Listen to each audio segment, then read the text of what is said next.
கவனச்சிதறல் அதிகம் இருக்கக்கூடிய குழந்தைகளுக்கு இந்த மாதிரி ஒரு ஸ்பைரல் பீட்ஸ் வந்து இருக்குங்க.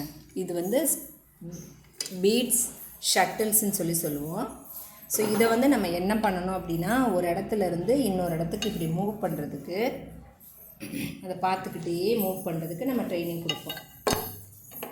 எல்லா தெரப்பிக்கும் வந்து நிறைய மெட்டீரியல் வந்து யூஸ் பண்ணுவாங்க. இது பார்த்திங்கன்னா எஸ்பெஷலி சிட்டிங் இல்லாமல் அதே மாதிரி அட்டென்ஷன் ப்ராப்ளம் இருக்கக்கூடிய குழந்தைங்களுக்கு உள்ளது. ஸோ இப்போ நம்ம மூவ் பண்ண சொல்லுவோம். இதை மூவ் பண்ணுங்க. இது என்ன கலர்? எல்லோ. கடைசி வரைக்கும் மூவ் பண்ணுங்க. குட். இது என்ன கலர்? White colour. மூவ் பண்ணுங்க. அதிக கவனச்சிதறல் இருக்குது, 5 நிமிஷத்துக்கு மேலே ஒரு இடத்துல உட்காந்து கவனிக்க மாட்டேங்கிறாங்கன்னா இந்த பீட்ஸ் ஷட்டில் வந்து வாங்கி நம்ம அவங்களுக்கு சொல்லித்தரலாம். இது ஆன்லைனில் ஒரு 350 400 அந்த மாதிரி ரேட்டில் இருக்கும். மற்ற எல்லா குழந்தைங்களுக்குமே நம்ம அது யூஸ் பண்ணிக்கலாம் விளையாடுறதுக்கு. குழந்தைங்களுக்கு ரொம்ப இன்ட்ரெஸ்டாக இருக்கும். ஒவ்வொருத்தராக பண்ணணும். இது என்ன கலர்?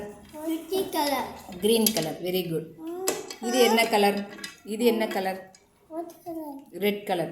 கடைசி வரைக்கும் மூவ் பண்ணி கொண்டு போய் அங்கே கலெக்ட் பண்ணி வைங்க. ஒவ்வொன்றா பண்ணுங்கள். Very good. இது என்ன colour? White colour. Very good. இப்படி நம்ம எல்லாமே வந்து யூஸ் பண்ணி கலர் சொல்லி கொடுத்துடலாம். அதே நேரத்தில் இதை ட்ராக் பண்ணி கொண்டு போய் இன்னொரு இடத்துல வைக்கிறதுக்கு எப்படினாலும் ஒரு 10 மினிட்ஸ்க்கு மேலே அவங்களுக்கு டைம் கொடுத்து நம்ம செய்ய வச்சோம் அப்படின்னா குழந்தைங்களுக்கு ஃபைன் மோட்டார் நல்லா டெவலப்மெண்ட் ஆகும். அட் த சேம் டைம் நல்லா அட்டென்ஷனும் டெவலப்மெண்ட் ஆகும். கலர்ஸும் கற்றுக்குவாங்க குழந்தைங்க. Very good.